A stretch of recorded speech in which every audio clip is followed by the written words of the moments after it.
आज भारत के defence minister Shri Rajnath Singh ji ने पूरे देश को इतना प्राउड फील करने का मौका दिया है क्योंकि SCO शंघाई कॉर्पोरेशन ऑर्गेनाइजेशन जो चाइना का बनाया हुआ एक ऑर्गेनाइजेशनल ग्रुप है जिसमें 9 कंट्रीज के आसपास हैं, जिसमें ईरान भी पार्ट बन चुका है और पाकिस्तान भी पार्ट है, रशिया भी पार्ट है। उसके जब डिफेंस मिनिस्टर्स की चाइना में मीट चल रही थी, वहां पे राजनाथ सिंह जी प्रेजेंट थे। उनके सामने डॉक्यूमेंट था और उस डॉक्यूमेंट की लास्ट कॉपी के अंदर एक चीज लिखी हुई थी कि जो बलूचिस्तान में हो रहा है, पाकिस्तान के अंदर बलूचिस्तान में जो प्रॉब्लम्स चल रही है वो गलत है, वो टेररिज्म रिलेटेड है, उसमें कुछ इंडिया का एंगल भी बताया जा रहा है, लिखा हुआ था। और उसके अंदर पहलगाम अटैक के ऊपर कुछ नहीं लिखा था, उसमें ऑपरेशन सिंदूर के बारे में कुछ मेंशन नहीं था।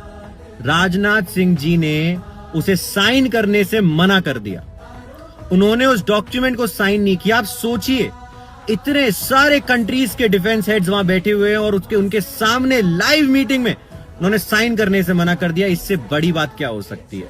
बट एक चीज है, आप समझो, अब जब चाइना खुन्नस खाएगा, उसे लगेगा यार ये क्या हो गया हमारे साथ, मतलब आप ऐसे कैसे मना कर सकते हो, इतने सारे देश के लोग बैठे हैं, कुछ ना कुछ एक्शन लेगा बांग्लादेश के थ्रू, पाकिस्तान के थ्रू।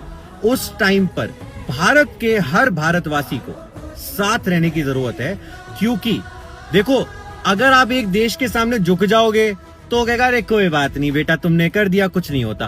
बट अगर आप नहीं झुकोगे तो आप उसे समझा रहे हो, उसे बता रहे हो कि हम किसी से कम नहीं हैं। तो जब वो आड़े टेढ़े एक्शन लेगा तब हम सबको साथ खड़े रहना है और जो हमारे डिफेंस मिनिस्टर ने करा और कहा उसी लाइंस पे बात करनी है, क्योंकि उन्होंने जो किया वो शायद आप वहां बैठे होते या मैं वहां बैठा होता, अगर हमें वो कभी जिंदगी में सौभाग्य मिलता तो हम भी वही करते।